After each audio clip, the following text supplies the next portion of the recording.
She actually doesn't have any relationship with her dad. But a few years into her journey, she really strongly started feeling that, oh my gosh, I have to forgive him. Like, I despise him and I have to forgive him. I have to be able to figure this out. We have incredibly brilliant, highly educated women. We've got doctors, we've got psychologists, we've got the best skill in the world addressing these things. Trafficking victims, before they were ever, trafficking victims, they were little kids who got in a vulnerable situation and were abused. This is the Disruptive Hope Podcast. Hope sees, hope engages, hope belongs, hope builds. Hope disrupts the narrative of despair, and in the tension of holding both sorrow and joy, we invite hope to redefine the lens through which we see and interact with the world. Embrace the challenge and become an agent of hope in unlikely places. Welcome to the Disruptive Hope Podcast. Good morning. I'm excited to talk to you about this today, and good morning to y'all. We're excited to have you guys back for another Human Trafficking 101. People are talking about human trafficking a lot right now. So much right now. It is all over the news. Mm-hmm. It is all over social media. There's obviously like really high profile cases happening. And we need people talking about human trafficking. Absolutely. But also there's a lot of space for misinformation. There is. Because of how much people are talking about it. So we just want to help bring some good thinking and some good perspective around human trafficking to kind of help guide people through this process. So we've been talking a lot about the legal side of trafficking and that there's been a lot of good pushes towards addressing the legal loopholes that traffickers can take advantage of. And you were actually just talking with me yesterday about an article you saw around some good thinking for legal processes. You want to tell me a little bit about that? Yeah, I would say as a whole, you have a lot of people asking questions about holistic care and how we can push the needle forward on changes that truly bring about long-term systemic changes for survivors of trafficking. And so, some of the stuff that's being talked about right now is a lot of policy reform. And how do we lean into that space of policy reform? Which I think is good. I mean, things can get very political and it can get very bogged down. And I think there are a lot of voices saying, hey, don't bog it down. Yeah. Let's create good systemic change that really helps survivors, that helps address this because it's growing so rapidly. And we're seeing it grow in the U.S. so rapidly. Yeah. The politicization of trafficking, making it, one way or another, is so dangerous to it. Because, man, it happens no matter who's in power. And it happens all over the world in completely different government systems. Absolutely. And so really that holistic wise, we're working together to address this is so needed. It's so true. And so important. It's interesting because some of the space they're talking about is how do you create long-term change and what does that look like? And, these are all areas that we've actually all kind of been hitting on. So I actually pulled up an article from The Hill that I was reading the other day around the strategy around stopping trafficking and long-term change. And it hits around so many things that we've been talking about on this podcast. But some of the points that she brings up are building prevention into public policy. So, making sure foster youth have a good plan and that people have the tools to really rebuild their lives and address vulnerabilities. Going in and doing training of first responders and trauma-informed care. So police, ER, physicians, school counselors. I can't tell you how much conversation and effort is going into this space. I've been on so many calls about this lately. It's amazing. And great tools are being rolled out, but it's just really seeing them plugged in and kind of that long-term strategy of equipping people. Yeah. Some of the other things they talk about is funding survivor services beyond the 30-day grant, right? So this goes into that conversation of it takes time to heal. It takes time to rebuild lives. And so, and that can be very expensive. So this is a space that you and I spend so much time in because we recognize it's going to take a while. Healing is hard. And especially for minor survivors of trafficking, you have to have those good long-term solutions. Well, and that's not like what people typically want to give to, right? Right. People typically want quick results. We live in the world of Amazon Prime. We do. We want same day delivery on everything we're involved in. And I'm so thankful that they're addressing like the long-termness of this, because it can take years to rebuild a life, and it can rebuild a life and them be doing really well, and then them have a, trigger that kind of sends them spiraling. I do think that building out policy that enables long-term, right? We love that. And then it is a responsibility of those and the actual day-to-day care to equip survivors to also join in their care and caring for themselves. I think sometimes when people hear of like long-term care, it's expensive. It is expensive. It is. But also good holistic care teaches a girl how to stand on her own 2 feet. Yeah. And that is such an important component of it as well.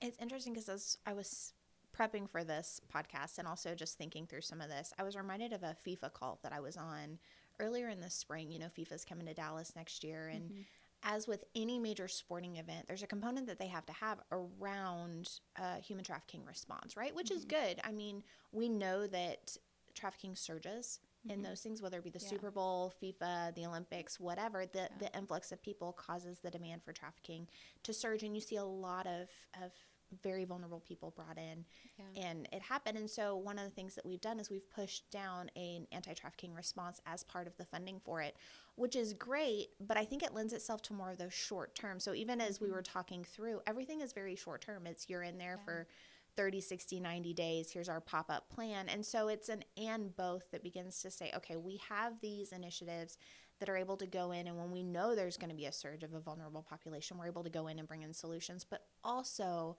how do we enable more long-term beds for survivors as a whole? Yeah. Knowing that this is not a short-term problem, this is a long-term problem. Yeah, that's one thing that we've actually talked a lot about, because trafficking happens all over the world, right? And every system looks different. So here, the foster care system really needs to be equipped to fight trafficking, because that's where minor trafficking survivors typically end up.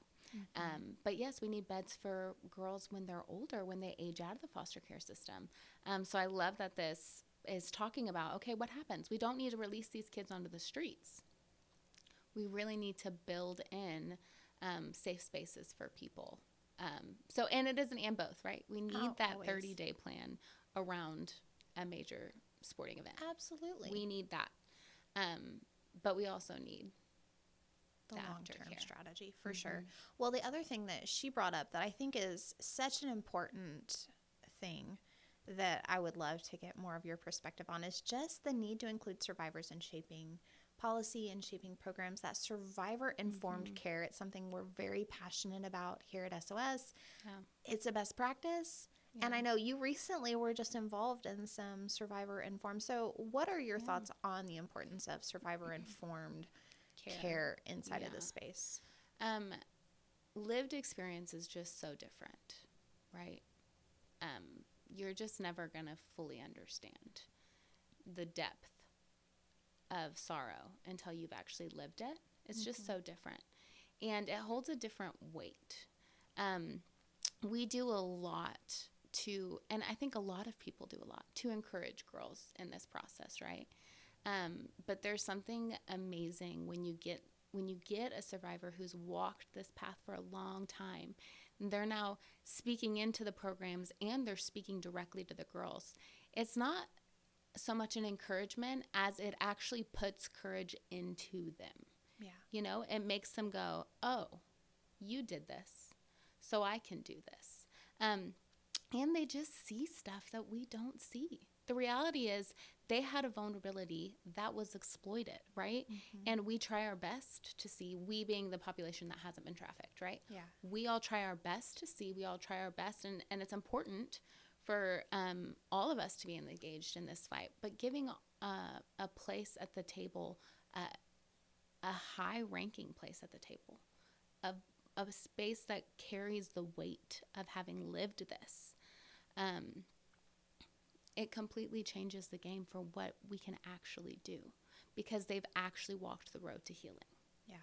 They've actually walked the devastating road that led them to being trafficked, but then that same road that led them out. They know both sides. So speaking into the outreach programs and speaking into the way you interact with victims while they're still in the space, so important. They see stuff we don't see. And then speaking to survivors and speaking to that care is incredible. I actually got an opportunity to take a girl who grew up in another she was in our program, but she was in a program in Asia, down to one of our programs in Latin America. And we got to do some time with the staff, and we got to do some time with the girls. And it was so sweet to get to see, honestly, the staff's reaction to her and the girls' reaction to her. They were different, but they were all so profoundly impacted by getting to see that what they're doing every day can and will have a long-term effect on someone's life. So this young lady that I got to take, she actually came into our home when she was 11. She was born to a trafficking victim and was in that space for a long time. Came out and then grew up inside of one of our programs.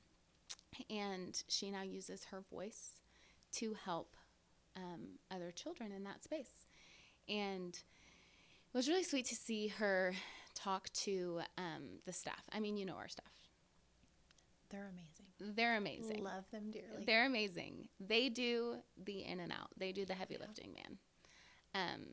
Our team in all of our programs, wow.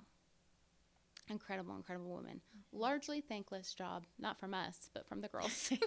It's hard work, man. It's the trenches. Work. It's the day in, day out. Yeah. Trauma triggers. Yes. The deep end of healing. It is the absolute deep end of healing. And we gathered in a room with all of them, and, you know, they're literally like wrapping up major counseling sessions and coming in, and they're like trying to settle and be present and doing their best to be in the room. And this young lady, she's 28 now. She was 11 when she came in. She's 28 now. She's 29 now, actually. She had her birthday. Yeah, I was going to say her birthday was this weekend. She just had her birthday, yes. She starts talking about the profound impact that the day-to-day of the house team had on her. And how them even preparing a meal for her was so alarmingly shocking when she was a little girl in that space, because they didn't have food most days. And them, you know, helping her figure out how to wash her clothes, and helping her figure out, you know, which bed is hers, and decorating it, and kind of just doing that day to day, doing that kid stuff with her, how it really enabled her to step back into that space of being a kid and let that healing and that safety kind of take hold. And she shared with them how long of a journey it was for her. And she shared with them that she would love to go back, and she does go back and thank them, thank the aunties that raised her, and tell them that she's so sorry for how much trouble she gave them. But really just encourage them that they are making such a profound impact. And that it can have a long-term effect. And so it was really sweet to see that. There's a quality that I've noticed across the board with anybody who's involved in trafficking, anybody who's involved with like the direct contact with a trafficking victim. They are both soft and fierce. Mm-hmm. They can. Such a beautiful combination. It is such a beautiful combination. So rare in our world. I know. They know how to hold space and hold boundaries. And they are like an absolute fire if you try to hurt one of those girls or do something that unintentionally would hurt one of them. They are fire, man. They will hold that boundary so fast. Yeah. But they create such safe environments and soft places for girls to land. And so, like, they come off of running the house, and they come into that space, and they're able to fully engage with this young lady and cry with her over her story still. So even as they're being encouraged, they're choosing to be an encouragement to her. Yeah. And it just never stops. It continues. But, yeah, that quality of being safe and fierce. And that fierceness can be safety for these girls. So we did that with the team that leads the girlies, and it was an incredible time. And then we actually got to Before you move on, okay. D hopped out. D is our founder and chairman. He came out of that session and he called me afterwards and he goes, Chris, the room was so tired. Our team was so tired. And Hannah asked her, what's a significant thing that happened on your healing journey? And he goes, I think the whole room was poised for something really profound. And she goes, man, I was there and they celebrated my birthday. And it was the first time somebody had ever celebrated my life. And he goes, and there was not a dry eye in the room because it's so simple. Yeah. And yet it's so profound, you know? And I think sometimes we forget, like, these are young girls, these are children. Totally. And you know, we sometimes think that sometimes it has to be really complex and it would be a deep counseling session or play therapy. And sometimes it's as simple as somebody just choosing to see you and celebrate your life and pour into you. And so just those beautiful landmarks. But it just, I was so excited our team got that time. Principle of that, right? We all can show up for people around us. Absolutely. And the reality is, like, trafficking victims, before they were ever, you know, trafficking victims, they were little kids who got in a vulnerable situation and were abused across the board. Even, you know, if we take it out of kids and we look into American society, right, sex work is being normalized.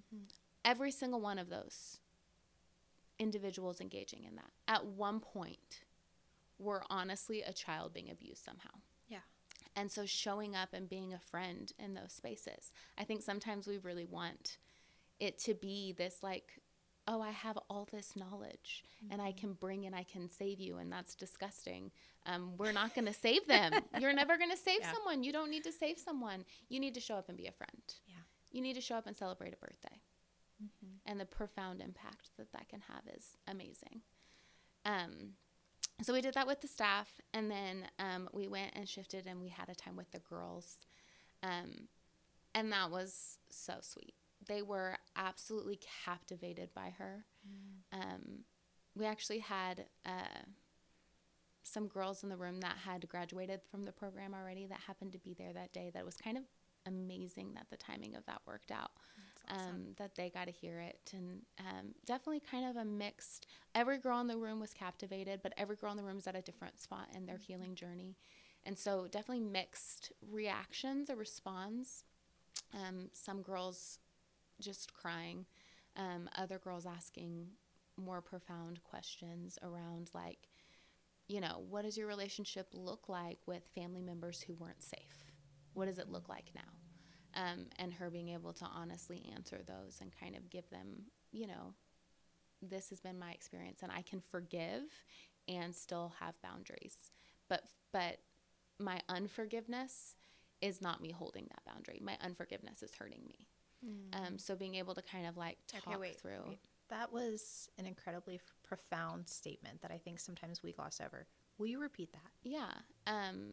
My unforgiveness is not me not holding a boundary, essentially, is what she said. So she had, her father was very abusive, and that abuse is what led their family into this arena, into a trafficking space, into a red light district. And she actually doesn't have any relationship with her dad. But a few years into her journey, she really strongly started feeling that, oh my gosh, I have to forgive him. Like, I despise him and I have to forgive him. I have to be able to figure this out. And she shared how hard that was and how long of a journey that was. But she also shared that she decided he wasn't going to get to decide who she was. Yeah. And living in that unforgiveness was making her be someone she didn't want to be. So then, as she was talking about that, one of the young ladies whose father also had actions that led to her being in this space, asked what the relationship looked like today, right? She said she forgives him. What does it look like today? And she said, we don't have a relationship today. He's not a safe person, but I've still forgiven him. I've still released him and let it go in my heart. And she said, and I pray for him, and I hope he is, doing well wherever he is, and that he has found the healing and repentance he needs in his heart. But that doesn't look like he gets to be in my space because he's not safe. But Which yeah. is such an important balance, I think, because in this space, forgiveness is a really important part of that journey of freedom for themselves, right? It comes so much further down the road, right? Like we find girls walking through that space of forgiveness after they've gone through a lot of healing, they've worked through a lot of the triggers, they're in that safe space. But there is no doubt that forgiveness is vital to the role of healing, right? And then understanding and being free to wrestle with the fact that I can forgive you, but I can also hold space there, because if you're not safe, you're not safe. And so I feel like that's a tension that a lot of us can relate to, even in just the world of abuse. Yeah. Right? You don't have to be trafficked to know this road of forgiveness versus unforgiveness. And so there's something so profound there that I think that we can learn and embrace. Yeah. And I have been so inspired in the things that I have to forgive, of walking alongside these women going, oh my gosh, if they will contend. And they'll tell you, like, it's not been easy. I have a good friend that I talked to about this process, and she talked about having to fast for 30 days, still couldn't forgive, fasted another 30 days, still couldn't forgive, fasted again, and so just seeing that commitment to go after their heart is the most inspiring thing. And then watching the fruit of that in their life and the freedom that it brings is huge. I think a lot of times we like to say, oh, I'll forgive when I'm healed, instead of recognizing that forgiveness is on the path towards healing. Yeah. You actually can't heal until you forgive. And that is definitely, even when we talk about relationship with girls, right? Even the celebrating of the birthdays, we have incredibly brilliant, highly educated women who are in these programs walking out insanely detailed clinical pathways for these girls, right? We've got doctors, we've got psychologists, we've got the best skill in the world addressing these things. If you don't get their heart, you don't get anything. If you don't get their heart, what you get is a few years of a safe space and a still very vulnerable girl released back into society. But really that like renewing of the way they think and the way they feel and the way they look at life happens as you celebrate a birthday. Well, and it's interesting because I think sometimes we can think of forgiveness as being this magical thing, right? Like, I'm going to forgive them and it's all going to go away. Whereas in my life and in walking with these girls, I would say in their lives too, it's a choice. Yeah. It is a daily moment by moment choice. And the more you make the choice, the easier it gets. The longer you make the choice, the easier it gets. But it's not something magical that happens. It's that contending for your heart, saying, I will choose to forgive. I will choose to release. And like you said, it doesn't mean bringing them back into unsafe spaces. For sure. But it means going after those areas of their heart that were keeping them trapped. Yeah. It was really sweet to get to bring in a young lady, a woman. I mean, she's 29. She's a woman who was able to talk to these girls. A lot of them actually do like physically have wounds because they cut, because they're in that process, right? They're trying to figure out healing, and it's a trauma response. But to be able to show them her scars and be like, you can stop bleeding. There is healing available here. It was so sweet. And they were so encouraging to her, which was, it caught her off guard. So beautiful. It caught her off guard. Part of her story is her mom who was trafficked, never made it out of the red light district. She ended up dying in the red light district. And it was very devastating for her. It was one of her life missions once she got out to be able to get her mom out. And she had been, hoping and working and praying towards that. But it was so sweet. One of the girls at the end of it, after hearing the story, and that's a portion of her story, but there's so many layers to it, just circled back and said, hey, I really think your mom would be really proud of you. Oh. It was so sweet. I'm not going to cry right now. I might cry right now. It made her cry. But it was so sweet to see that encouragement that they give to one another. Yeah. And I told her at the end of it, she was like, that caught me so off guard that they were just encouraging me. I thought I was going to encourage them. And I said, that means that they recognize that you're one of them. Mm-hmm. And wow, they now really realize that there's a path towards freedom for them because they identified themselves with you. And like, how cool is that? And she was so sweet. She said, I can't wait for in, 10 years, 15 years, one of them get to step into a home and one of them get to speak courage into somebody. So I'm not going to cry. Why did you do that to me? Why'd you do that to me? Because it's so beautiful. And honestly, like, I know part of your story and part of my story of how we got into this is because we've encountered survivors whose life have been transformed, and we encountered that spirit of, man, I couldn't save my mom, but I want to save as many as possible. I want to create pathways of freedom and healing. Like, that's how I got in this fight. Yeah, and what an honor to be able to stand by that. Absolutely. Because a lot of people think, I've not lived this, so what do I get to do? And it is the and both. It absolutely. We need lived experiences, and then we need people who are willing to stand by and amplify those voices. I mean, I can't tell you for me. I mean, I've told this story before, right? Mm-hmm. So but when I got called into the fight against trafficking, it was working with a survivor who was in a neighborhood where she was going back to where she had been trafficked, and she was facing hell every single day. Mm-hmm. So that she could bring as many to freedom because she knew what it was like and she had had her life transformed. And there was that commitment of, man, if she can face hell every day, then I sure as I can will walk beside her and will do as much as I can to raise as many funds to make as many women that want to step into freedom possible, right? And so it's that was nearly 20 years ago now. Yeah. And so seeing that profound moment of when you encounter somebody whose life has been so touched by it, and you see the freedom and you see the healing and you see their unique ability to walk in this space, man, I will go to the ends of the earth with that person. Like, easy. Let's go bring hope and life. And it's an easy yes. Yeah. But that doesn't happen without that voice of the survivor in the midst of things. For sure. And if you're working with any organization that does not have the voice of a survivor, scary, run away, in my opinion. Because that's the only space that is going to have a holistic approach, a holistic care. And the beauty of that, right, is that's an easy course correct. Yeah. So if you're an organization that's going after trafficking and you don't have the voice of the survivor, man, go find some. Go find some. Invite some survivors to speak in and to form your opinion in your programs, and don't pick just anyone, right? Yeah. Like it takes somebody that's truly walked this road of healing, but there is something so strategic and so profound that empowers true transformation when you have that voice in the middle of what you're doing. Yeah. I love it. All right. We've talked a long time. So I think we're going to wrap this up. Let's do it. Sorry, we get excited about, I love fierce survivors and the incredible things they're doing around the world. Me too. It's such a gift to be a part of it. It is such a gift. And we want you to be a part of it as well. Absolutely. We invite you to be a part of this. You are critical to the fight.